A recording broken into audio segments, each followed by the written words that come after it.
नमस्कार विद्यार्थियों, मैं अर्चना रघुवंशी एक बार फिर से आप सभी का एंजल हिंदी क्लासेस में स्वागत करती हूँ।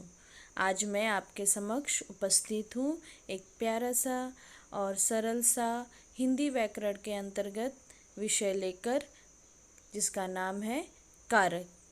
आज हम पढ़ेंगे कि कारक का स्थान हिंदी व्याकरण में क्या है, उसके भेद क्या हैं इत्यादि। कारक को इंग्लिश में केस कहते हैं। संज्ञा या सर्वनाम के जिस रूप से उसका संबंध वाक्य में अन्य शब्दों के साथ दिखाया जाता है उसे कारक कहते हैं। अर्थात संज्ञा या सर्वनाम का संबंध वाक्य के अन्य शब्दों के साथ अलग अलग प्रकार से जो दिखाया जाता है उसे क्या कहते हैं, कारक कहते हैं। और संबंध दिखाने के लिए जिन चिन्हों का, जिन सिंबल का या जिन प्रत्ययों का उपयोग किया जाता है उन्हें विभक्ति कहते हैं। जैसे ने, को, से, के लिए, में, पर, का, की, के, हे, अरे आदि। जैसे यह गेंद राहुल की है। दूसरा, पेड़ से पत्ते गिरते हैं। अब यहाँ पर आप अगर ध्यान देंगे तो यह गेंद राहुल की है।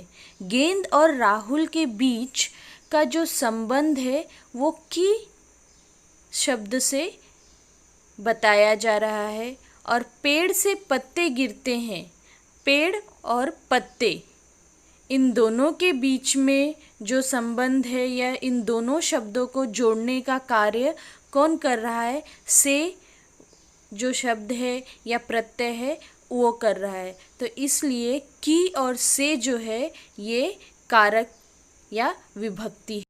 हिंदी में कारक के 8 प्रकार होते हैं या 8 भेद होते हैं। तो देखते हैं कि वो 8 भेद कौन कौन से हैं। पहला, कर्ता कारक। दूसरा, कर्म कारक। तीसरा, करण कारक। चौथा, संप्रदान कारक। पांचवा, अपादान कारक। छठवा, संबंध कारक। सातवां, अधिकरण कारक। आठवां, संबोधन कारक। कारक की विभक्तियाँ कुछ इस प्रकार से हैं। कर्ता कारक ने, कर्म कारक को, करण कारक से, द्वारा, संप्रदान कारक को, के लिए, अपादान कारक से, यहाँ पर अलग होने से अर्थ है, संबंध कारक का, की, के, रा, री, रे, ना, नी, ने, अधिकरण कारक में, पर, संबोधन कारक हे, अरे। अब यहाँ पर हम याद करने के लिए इन कारक और विभक्तियों को तो इस प्रकार से याद कर सकते हैं। कर्ता ने कर्म को करण से, द्वारा, संप्रदान को, के लिए, अपादान से, संबंध का, की, के, रा, री, ने, ना, नी, ने, अधिकरण में, पर, संबोधन हे, अरे। तो इस तरह से हम इसे याद कर सकते हैं। अब हम एक एक करके इन कारकों के बारे में जानकारी प्राप्त करेंगे। पहला, कर्ता कारक। वाक्य में जिस संज्ञा या सर्वनाम शब्द के द्वारा क्रिया करने वाले का बोध होता है उसे कर्ता कारक कहते हैं। उदाहरण देखते हैं। जैसे अनिल ने कविता सुनाई, मितेश क्रिकेट खेल रहा है। कर्ता कारक की विभक्ति ने होती है। आपने ध्यान दिया होगा, पहले वाक्य में ने का प्रयोग किया गया है और दूसरे वाक्य में ने का प्रयोग नहीं किया गया है। तो ऐसा इसलिए होता है कि जो कर्ता कारक की विभक्ति ने है उसका प्रयोग भूतकाल में ही किया जाता है और वर्तमान और भविष्य काल की जो क्रिया होती है उसके साथ ने विभक्ति नहीं लगाई जाती है। अब यहाँ पर अनिल यह भी संज्ञा है और कविता यह भी संज्ञा है। अब दोनों पहले वाक्य में दो संज्ञाएं आई हैं, तो कैसे पता चलेगा कि कर्ता कौन सा है? अनिल ने कविता सुनाई, क्रिया क्या हो रहा है? सुनाने का। और कविता सुना कौन रहा है? अनिल। तो यहाँ पर अनिल जो है वो कार्य कर रहा है, अर्थात अनिल क्या हो जाएगा? कर्ता कारक। उसी तरह से मितेश, अब यहाँ पे क्रिया क्या है? खेल रहा है, खेलना। तो मितेश, खेल कौन रहा है? मितेश। खेलने की क्रिया कौन कर रहा है? मितेश। इसलिए मितेश जो है वो कर्ता कारक हो जाएगा। यहाँ पे रहा है अपूर्ण वर्तमान काल है, तो इसीलिए वर्तमान काल में ने। दूसरा, कर्म कारक। वाक्य में क्रिया का फल कर्ता पर न पड़कर जिस अन्य संज्ञा या सर्वनाम शब्द पर पड़ता है उसे कर्म कारक कहते हैं। कर्म कारक की विभक्ति को होती है। अब उदाहरण देखेंगे। पहला, मैंने पौधों को पानी दिया। दूसरा, मामा जी दिल्ली गए।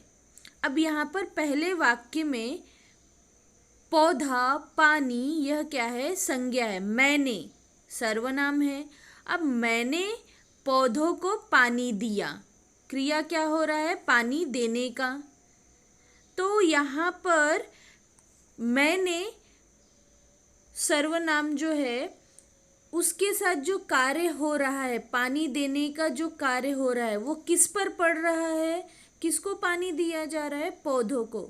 यानी काम किसके साथ किया जा रहा है? पौधों के साथ काम किया जा रहा है। तो यहाँ पर जो फल पड़ रहा है यानी जो इफेक्ट हो रहा है वो पौधों पर हो रहा है। तो यहाँ पे पौधों को, पौधों के साथ जो को शब्द विभक्ति लगी है तो वो क्या हो जाएगा? कर्मकार।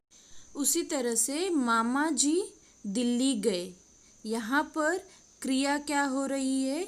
जाने का। और कौन जा रहा है? मामा जी जा रहे हैं।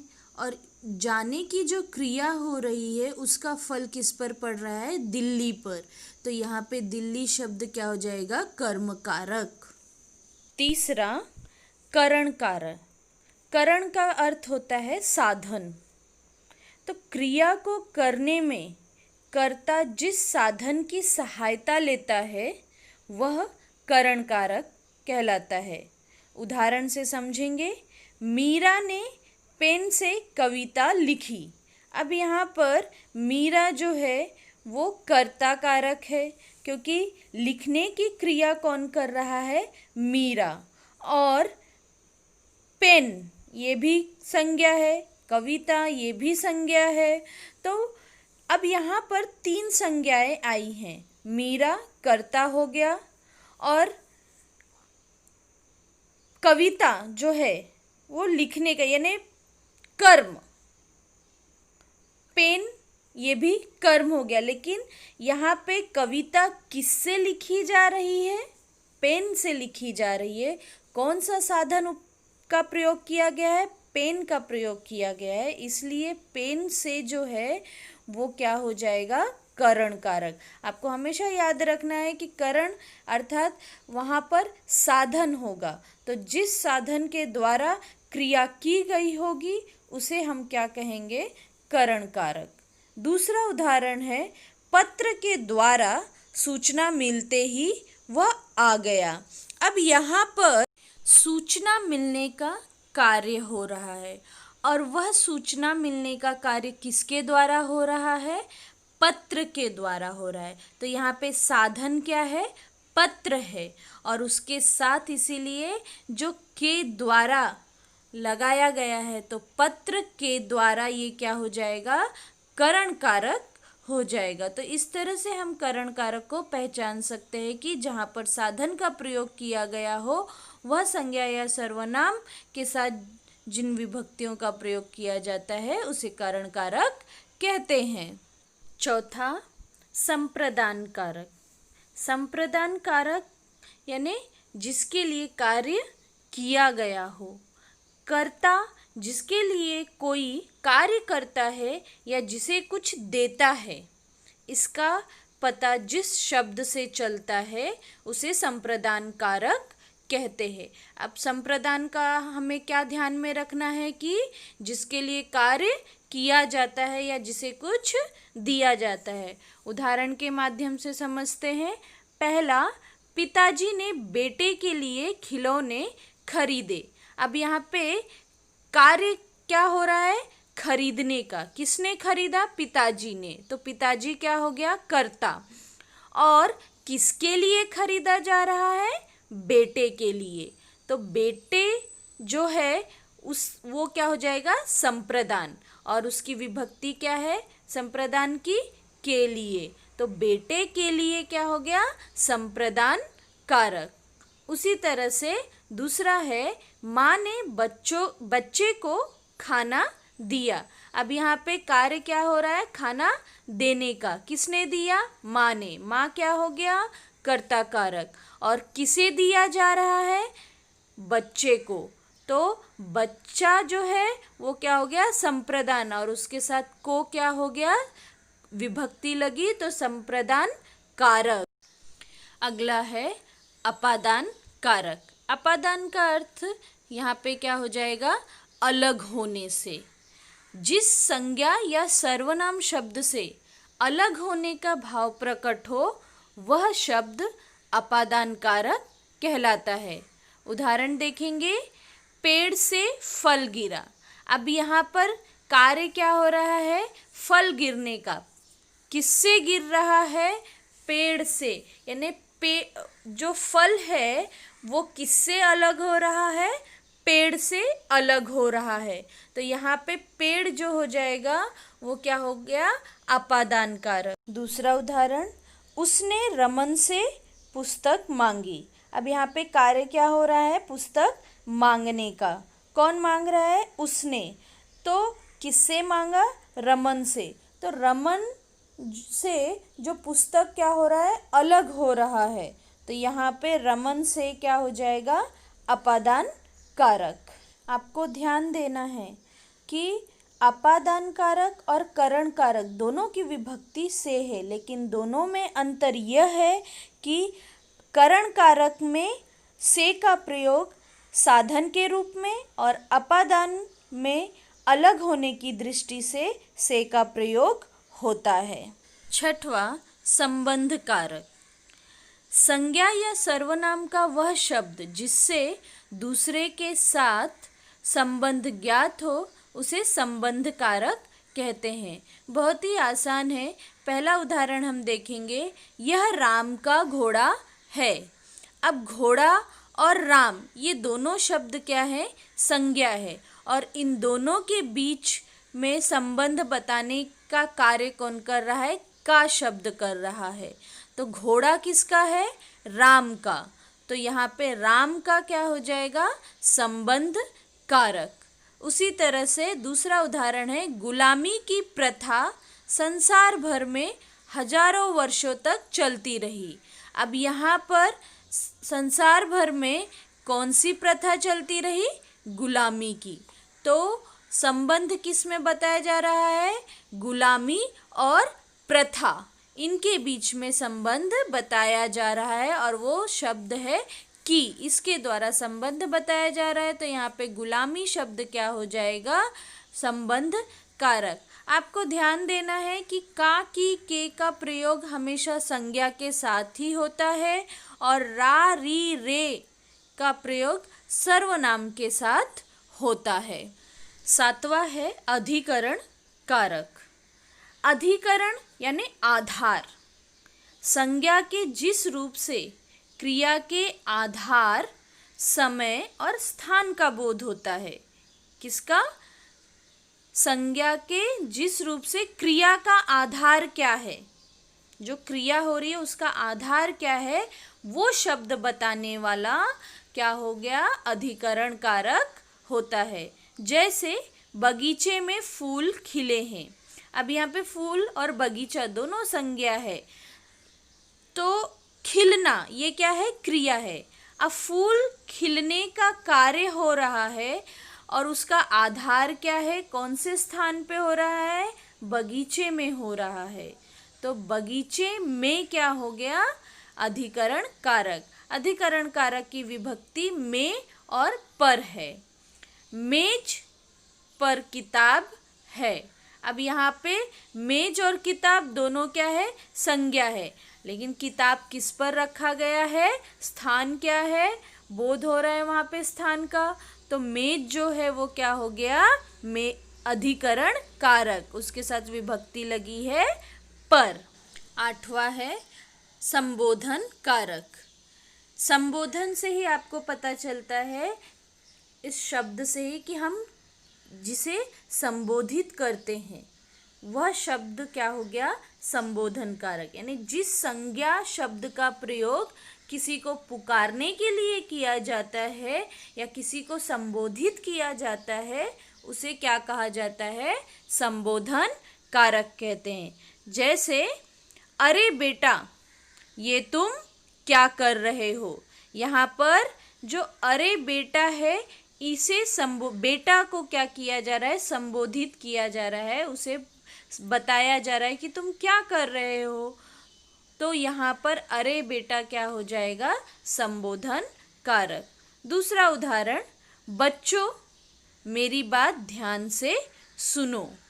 अब यहाँ पे किसे संबोधित किया जा रहा है, किसे ध्यान से सुनने की बात कही जा रही है, बच्चों को। तो बच्चों ये क्या हो जाएगा, संबोधन कारक। अब यहाँ पर ज़्यादातर संबोधन कारक में जो है आश्चर्यबोधक चिन्ह का प्रयोग किया जाता है, कभी कॉमा का प्रयोग किया जाता है। तो ऐसे शब्द जो है वो संबोधन कारक होगा। और आपको ये ध्यान में रखना है कि सभी कारक जो है वो संज्ञा या सर्वनाम के बाद आते हैं, लेकिन संबोधन जो है वो पहले आता है। इस तरह से हम कारक को पहचान सकते हैं। अब कारक को आसानी से ध्यान में रखने के लिए हम ये तरीका अपना सकते हैं कि कर्ता अर्थात जो कार्य कर रहा है, कर्म यानी क्रिया का फल जिस पर पड़ रहा है, करण साधन का प्रयोग, किस साधन का प्रयोग किया जा रहा है, तो वहाँ पे करण, संप्रदान क्रिया जिसके लिए की जा रही है, वहाँ पे संप्रदान, अपादान जहाँ पे अलग होने की दृष्टि से यानी जहाँ अलग हो रहा है वहाँ पे अपादान, और संबंध यानी दो वाक्यों में संबंध बताने वाला जहाँ कार्य हो रहा है वहाँ पे संबंध कारक, अधिकरण यानी जहाँ पे आधार हो, और संबोधन जहाँ संबोधित किया गया हो।